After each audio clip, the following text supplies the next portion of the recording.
Andi Santoso, pengusaha properti asal Surabaya, Jawa Timur kini mulai mengembangkan bisnis propertinya ke wilayah lain Indonesia. Berawal dari hanya mengembangkan tanah milik keluarga, kini perusahaan properti Santoso berhasil menjadi salah satu bisnis properti yang diperhitungkan negeri ini. Membangun hunian yang nyaman, aman dan tentram untuk semua kalangan menjadi moto ayah dari Anggi Santoso, seorang selebgram ternama negeri ini. Rata-rata informasi yang kutemukan hanya berkutat seputar itu, atau Santoso Properti membuka lahan baru di bla, bla, bla. Tidak ada informasi khusus yang kutemukan tentang keluarganya. Satu-satunya keluarga yang berhasil kutemukan adalah Anggi Santoso sang selebgram. Apa mungkin Anggi adalah Bi? Tapi perubahan namanya terlalu jauh.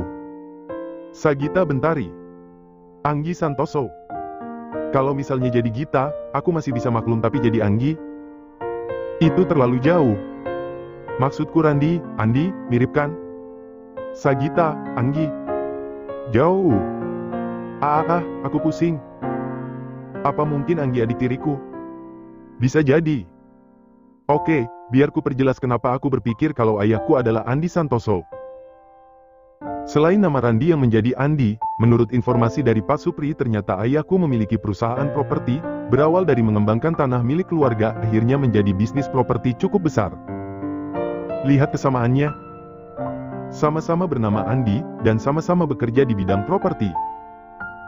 Selain itu, oh iya, Andi Santoso kemarin tidak bisa hadir di acara Papa ataupun Haryanto karena sedang ke Singapura, dan pada saat yang bersamaan Pak Debayu pun sedang ke Singapura karena katanya Joko sedang sakit, jadi satu lagi persamaannya kan? Nah, masalahnya adalah Anggi Santoso, karena aku tak menemukan persamaannya dengan Bi. Bisa jadi dia adalah adik seayahku. Kalau Anggi adik seayahku, di mana Bi sekarang? Karena dari berita yang kutemukan di internet hanya ada Anggi Santoso yang disebutkan sebagai anak dari Andi Santoso. Apa mungkin Bi tidak diakui oleh keluarga ayahku karena hasil pernikahan yang tak direstui? Kalau iya, bagaimana keadaan Bi sekarang? Apa dia baik-baik saja? Atau jangan-jangan dia menderita dan diperlakukan tidak adil? Kalau memang seperti itu, tenang saja, aku tak akan tinggal diam. Akan ku buat mereka merasakan akibatnya. Sebentar. Kalau misalnya Anggi adalah adik tiriku, bukankah itu artinya aku telah merebut calon tunangan adikku? Kepalaku pusing memikirkannya. Ayolah Kirana, berpikir realistis seperti biasanya, jangan jadi drama queen seperti ini. Sejujurnya ini semua adalah hasil dari pemikiran realistisku setelah menyatukan kepingan puzzle yang berhasil dikumpulkan. Tapi masih ada celahnya, yaitu Anggi Santoso. Dan jujur saja dia adalah harapan terakhirku, berharap kalau Andi Santoso bukan ayahku. Apa menurutmu, aku akan menolak kalau seorang pengusaha sukses adalah ayahku? Tentu saja tidak.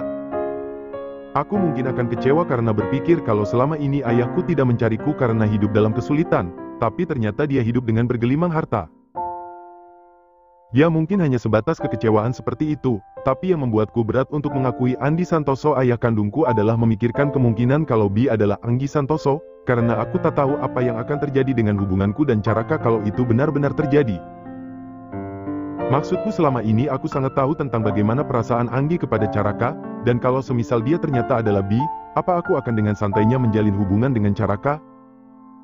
Tentu saja tidak, aku mungkin akan merasa bersalah, tapi aku juga tak mau kehilangan Caraka. Kepalaku benar-benar pusing memikirkan segala kemungkinan itu. Aku telah melihat beberapa potret Andi Santoso dan berusaha menyamakan dengan foto tua yang Mama berikan, dan hasilnya adalah, aku tak bisa menyebut mereka orang yang sama atau orang yang beda. Hei! Yang aku miliki hanya foto 20 tahun lalu, yang artinya sudah banyak perubahan secara fisik, dan terkadang foto tidak sesuai dengan aslinya kan? Jadi aku tidak bisa mengatakan apa Andi Santoso itu sama dengan Randi atau Andi Prasetyo atau tidak, jadi satu-satunya harapanku adalah mencari bukti kalau Anggi bukan Bi. Dan akhirnya bukti itu hadir ketika Siska menghubungiku. Anggi Santoso, lahir di Surabaya tanggal 23 Juni. Lahir di mana? Surabaya, tanggal 23 Juni tahun 1999 Surabaya, tanggal 23 Juni? Lo yakin itu data yang akurat? Hei, Markona, kalau lo nggak percaya ngapain lo nyuruh gue? Iya, sorry, lanjutin. Dia anak tunggal dari Andi Santoso dan Mayang Wicaksono. Anak tunggal? Tidak punya kakak atau adik? Setahu gue sih sampai sekarang arti tunggal masih satu, yang artinya tidak punya kakak atau adik.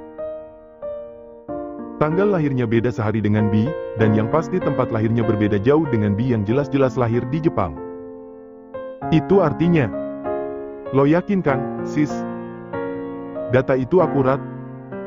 Iya, ini gue dapat dari data medsosnya dia, tapi gue tidak bisa menemukan data keluarga dia selain nama ayah dan ibunya. Dia juga jarang upload foto bareng keluarganya, yang dia upload di medsosnya hanya kegiatan dia doang yang sangat. Anggi bukan B. Mereka lahir di tempat dan tanggal yang berbeda, dan dia juga bukan adik seayahku karena sangat tidak mungkin ayah punya anak yang hanya berbeda sehari dengan B, yang artinya kalau Andi Santoso bukan ayahku. Alhamdulillah. Thank you, sis. Oh, akhirnya sekarang gue bisa bernapas lega. Emang selama ini napas lo kenapa? Nyesek, sis, hahaha. Ya selama ini karena pikiran liarku aku benar-benar dilanda kegalauan memikirkan kalau Anggi adalah B dan Andi Santoso adalah ayahku. Aku lupa kalau nama Andi di Indonesia adalah nama yang sangat umum, dan bisa jadi ayahku memang pengusaha properti, tapi mungkin tidak sebesar Andi Santoso. Bisa saja dia juga tetap menggunakan nama Randi Prasetyo atau Andi Prasetyo untuk usahanya, dan mungkin usaha properti yang dibilang mungkin hanya jual beli rumah dalam skala kecil saja. Baiklah, kini aku akan kembali fokus dengan H. Joko, tuan tanah yang memiliki peternakan kambing Etawa, Pak Debayu, dan Randi atau Andi Prasetyo. Dan kali ini aku tak hanya akan menunggu informasi dari Pak Supri, aku telah memutuskan akan datang sendiri ke Pacet dan meminta langsung alamat H. Joko, Pak Debayu, atau kalau bisa alamat ayahku langsung. Siapa tahu kalau aku sendiri yang minta mereka akan memberikannya. Aku memutuskan Sabtu besok pergi ke Pacet dengan Pak Supri. Aku memberitahu rencanaku kepada Caraka. Aku telah meminta Pak Supri untuk membuat janji dengan orang kepercayaan Pak Debayu, dan dia telah bersedia bertemu denganku. Aku benar-benar tak bisa menunggu lagi. Kemarin fokusku lebih banyak di kerjaan, tapi sekarang pekerjaan sudah cukup stabil, aku hanya tinggal sedikit memberi pengarahan kepada Ivan dan yang lainnya, jadi kini saatnya aku fokus mencari ayahku. Belum aku bertemu dengan Pak Debayu, dan baru saja aku tenang karena berpikir kalau Anggi Santoso ternyata bukan di. Aku harus kembali bertemu dengan perempuan itu. Entah kebetulan atau tidak, tapi Anggi Santoso dan beberapa temannya terlihat tengah berada di Ewell. Dan aku tidak bisa berpura-pura tidak mengenalnya mengingat Ibu Suri telah mengenalkan kami. Aku mencari coffee maker, bisa rekomendasikan yang bagus? Ah, rupanya dia memang ingin membeli sesuatu di sini. Aku sudah parno saja tadi. Baiklah, aku pikir ini saatnya aku menunjukkan senyum khas customer service nomor wahid. Coffee maker? Tentu saja. Aku mengajaknya ke bagian home app di mana beberapa keperluan rumah tangga terpajang di sana. Ratna. Aku memanggil SPG yang bertugas di bagian home app. Ini teman saya, bisa kamu tolong rekomendasikan coffee maker terbaik untuknya? Siap, Bu. Ratna tersenyum lebar. Kenapa bukan kamu yang rekomendasikan untukku? Ah, perempuan ini, dia kini mantapku sambil bertumpang tangan dan menatapku sambil mengangkat alisnya. Sepertinya perkiraanku tadi benar, dia memiliki rencana lain selain membeli coffee maker. Maafkan saya, tapi ini bukan bagian saya, kami bekerja sesuai bagian masing-masing, dan saya tidak memiliki akses ke sistem penjualan, yang memiliki akses itu hanya orang-orang sales. Bukankah kamu adalah calon menantu pemilik perusahaan ini? Artinya kamu bebas melakukan apa saja dong. Ini dia. Sepertinya dia sudah melihat berita tentang acara santunan kemarin. Mantan calon yang tidak bisa move on sedang cemburu sepertinya. Menjadi calon menantu pemilik perusahaan bukan berarti kita bebas melakukan apapun. Justru kita harus memberi contoh jangan karena punya kekuasaan kita bisa berbuat bebas seenaknya tanpa aturan. Aku kembali memperlihatkan senyum khas customer service. Ratna akan membantu untuk memilihkan coffee maker terbaik, dan kalau butuh diskon nanti pakai kartu karyawanku saja, lumayan dapat potongan 10%. Dengan senyum ramah khas CS aku pergi meninggalkan Anggi dan teman-temannya, tapi kemudian aku teringat sesuatu. Aku hanya butuh lebih memastikannya lagi, aku berbalik kembali menatap Anggi yang masih menatapku tajam. Sagita Bentari. Aku menatap Anggi mencoba melihat reaksinya ketika ku ucapkan nama itu. Tapi aku tak bisa melihat reaksi apapun darinya, dia hanya menatapku tanpa reaksi apapun. Apa kamu mengenal nama itu? Anggi mengangkat alisnya, dia kemudian menatap kedua temannya. Apa kalian pernah mendengar nama itu? No, never. Anggi kembali menatapku setelah mendengar jawaban kedua temannya. Tidak, kami tidak mengenalnya. Aku terdiam kemudian mengangguk, aku kembali tersenyum dan hendak pergi meninggalkan mereka ketika ku dengar Anggi kembali berkata. Jangan bilang kalau Caraka berselingkuh dengan perempuan itu. Bisa kulihat senyum mengejek kini menghiasi wajah yang sialnya cantik itu. Hahaha, sudah kukatakan hanya tinggal menunggu waktu kamu akan dibuangnya. Aku terdiam kemudian kembali menampilkan senyum khas customer service nomor wahid. Tidak, Caraka adalah lelaki paling setia yang ku kenal. Dulu mungkin dia seperti itu karena perempuan itu memang pantas untuk tidak dipilih, tapi sekarang berbeda, Caraka telah berhasil menemukan perempuan yang dinilai pantas untuk dia pilih menjadi istrinya. Dengan sengaja aku melambaikan jariku dengan posisi terbalik dan menunjuk cincin yang melingkar di jari manisku yang langsung membuat rahang Anggi mengeras dan matanya melotot yang malah membuatku kembali tersenyum. Ah, kopi makernya ambil saja yang kamu mau, biar nanti saya yang bayar, anggap saja hadiah dari saya dan Caraka. Aku kembali tersenyum sebelum benar-benar pergi meninggalkan mereka. Ah, rasanya sangat puas bisa membuatnya kembali bungkam, selain itu aku juga benar-benar yakin sekarang kalau Anggi bukan Bi. Kalau memang Anggi adalah Bi, dia tidak mungkin setenang itu berpura-pura tak mengenal nama Sagita Bentari ketika aku memanggil namanya, iya kan? Dua orang anak kecil saling berangkulan di bawah selimut. Tubuh kecil mereka tersentak ketika mendengar teriakan dari arah luar kamar. Bukan sekali ini mereka berdua harus mendengar pertengkaran orang tua mereka, namun kali ini berbeda, kali ini terdengar tangisan ibu mereka membuat anak yang lebih besar meneteskan air mata dalam diam. Teriakan kembali terdengar, tubuh mereka kembali tersentak membuat tangan si kakak refleks menutup telinga si adik yang kini matanya telah berkaca-kaca. Bi, jangan nangis, bisik si kakak yang mendapat anggukan dari adiknya. Namun air mata si kakak kembali berderai ketika mendengar tangisan ibunya. Kak Nana, jangan angis. Kali ini tangan mungil si adik mengusap pipi kakaknya yang basah karena air mata. Kakak tidak nangis, kakak kuat. Bi juga kuat. Iya, Bi hebat, tidak boleh menangis. Si adik tersenyum sambil mengangguk-anggukan kepalanya terlihat sangat menggemaskan membuat si kakak tersenyum, tapi mereka seketika tersentak dengan mata membulat ketika selimut yang menjadi benteng persembunyian mereka tersingkap menunjukkan wajah ayah mereka yang masih menyorotkan rasa amarah, namun seketika melunak ketika melihat air mata di pipi putri sulungnya. Mata pria itu kini menatap putri bungsunya dan tanpa menunggu lama dia mengangkat paksa hingga gadis kecil itu menjerit histeris. Kak Nana. Hua, Kak Nana. Tubuh kecilnya meronta, tangan kecilnya berusaha menggapai tangan si kakak yang mengejarnya dari belakang. Bi. Hua, Kak Nana. Mama.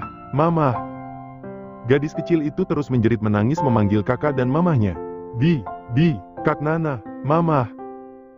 Gadis itu tersentak, terbangun dari mimpinya dengan keringat membasahi tubuh, air mata tanpa terasa membasahi pipi, napasnya tersengal-sengal dengan dada berdegup kencang.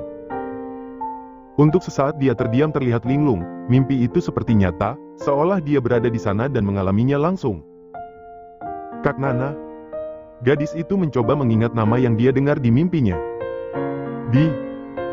Kepalanya kini terasa berdenyut, sebelah tangannya memijat pelipis mencoba menghilangkan sakit kepala yang muncul tiba-tiba.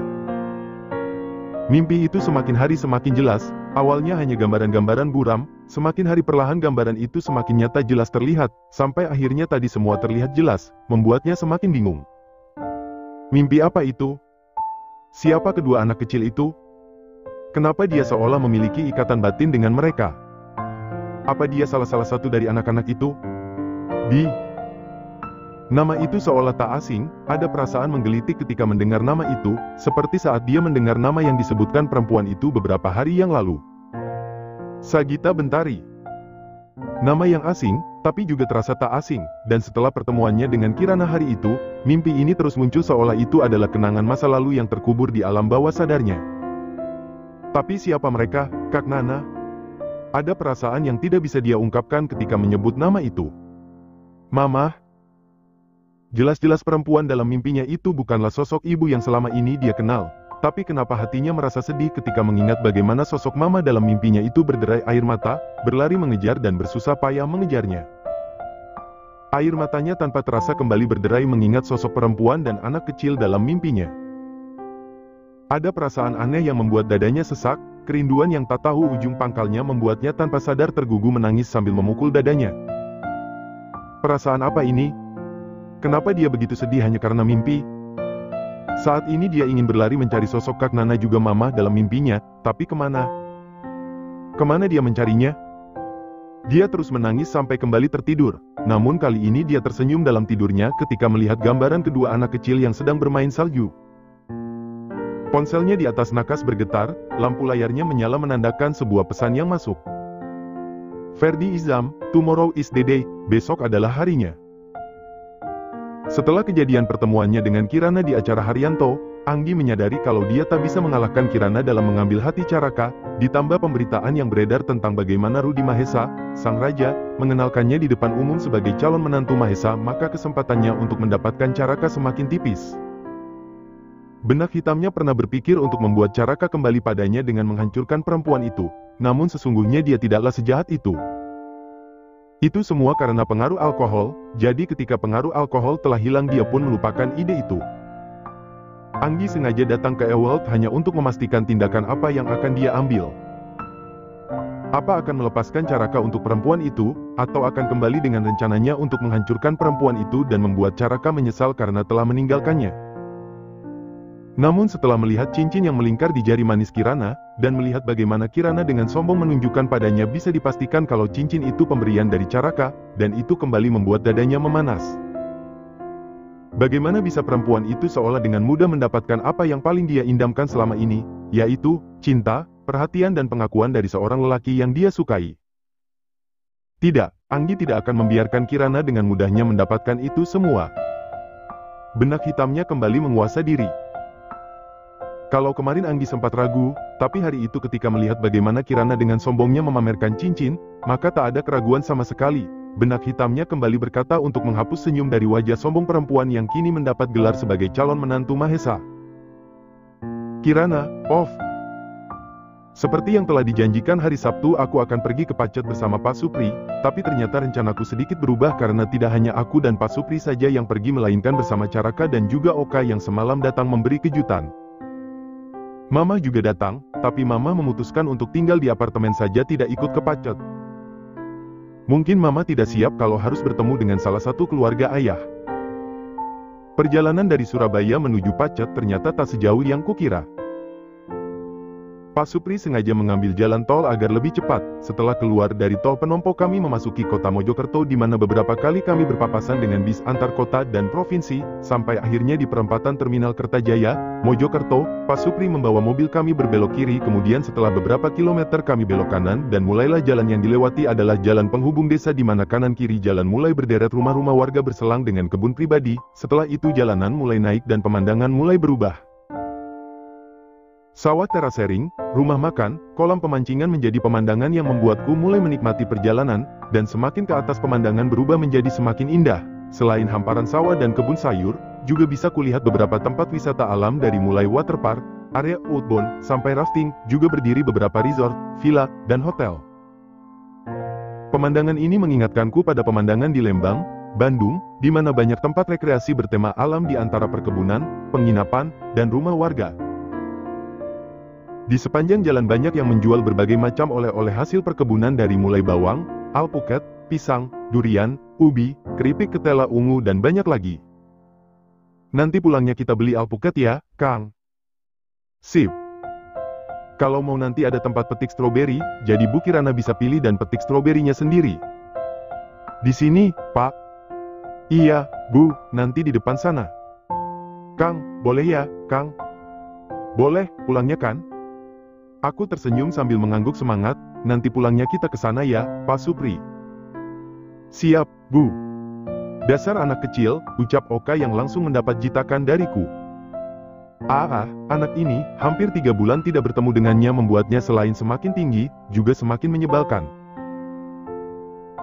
Tak lama kemudian mobil yang kami tumpangi berbelok kiri memasuki jalan desa di mana berderet rumah-rumah warga, kebun dan tanah lapang sebelum akhirnya mobil kembali belok kiri memasuki jalan yang sedikit bergelombang. Mobil berhenti di depan pagar besi dengan benteng cukup tinggi mengelilingi area peternakan. Pak Supri turun untuk berbicara dengan salah satu penjaga peternakan sebelum akhirnya mereka membuka pintu pagar besi. Mas Andi sudah menunggu di dalam, Bu, katanya ada Pak Bayu juga. Aku dan Caraka saling tatap mendengar Pak Supri yang telah kembali duduk di belakang kemudi memasukkan mobil ke dalam gerbang yang terbuka. Sebuah rumah bercat biru muda berdiri di sana dengan pilar-pilar kayu bercat biru tua terlihat menyangga atap teras rumah yang terlihat melebar ke samping. Terdapat beberapa pintu berderet seperti rumah petakan. Mungkin bangunan ini adalah tempat istirahat para pegawai peternakan. Di sisi berseberangan terlihat bangunan yang sangat luas dengan atap asbes di mana terdapat kandang kambing yang berderet rapi dan bersih berisi kambing-kambing yang sangat terawat. Terlihat beberapa pekerja sibuk membersihkan kandang, juga memberi makan. Mas Andi.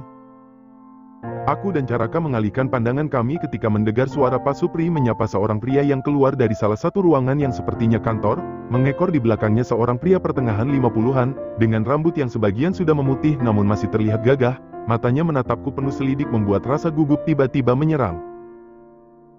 Niki Bu Kirana, sing kulo ceritakan kolo wingi, ini Bu Kirana, yang saya ceritakan kemarin, ucap Pak Supri mengenalkanku pada pria bernama Andi. Andi. Pria itu menyalami kami dengan ramah, sebelum akhirnya dia mengenalkan pria parubaya yang berdiri di sampingnya. Ini Pak Bayu, kebetulan beliau baru pulang dari Singapura kemarin dan bersedia untuk ikut kemari untuk bertemu dengan Mbak dan Mas-mas ini. Saya Kirana, ini adik saya Asoka, dan ini calon suami saya Caraka. Aku mengenalkan diri dengan jantung berdebar menerima uluran tangan Pak De Bayu yang masih menatapku dan Oka dengan penuh selidik. Masuk, kita ngobrol di dalam. Kami bertiga ikut masuk ke dalam ruangan yang sepertinya berfungsi sebagai kantor, terdapat meja kerja lengkap dengan komputer dan printer, filing kabinet, dan satu set kursi tamu. Sepertinya peternakan mereka telah terorganisasi dengan baik. Di, gaweno kopi papat, teh siji. Di, buatkan kopi 4, teh 1. Pak De Bayu menyuruh Andi membuatkan kami kopi setelah sebelumnya dia bertanya mau minum kopi atau teh. Enggak, Pak, baik, Pak. Pak De Bayu kini ikut duduk bergabung di kursi tamu dengan kami bertiga. Saya mendengar dari Andi kalau Mbak ini mencari saya. Pak De Bayu memecah suasana ruangan yang terasa canggung dan kaku. Betul, Pak. Pak De Bayu terdiam masih menatapku dalam, sebelum akhirnya dia mengangguk. Apa yang bisa saya bantu?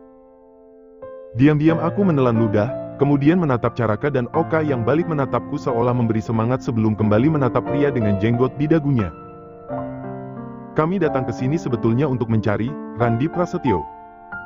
Pak De Bayu terdiam beberapa saat terlihat berpikir, matanya menyipit menatapku dan Oka sebelum akhirnya membulat seolah terkejut menyadari sesuatu. Kalian berdua, sesaat dia tampak ragu, membuatku memiliki keberanian untuk memberitahu identitasku yang sebenarnya.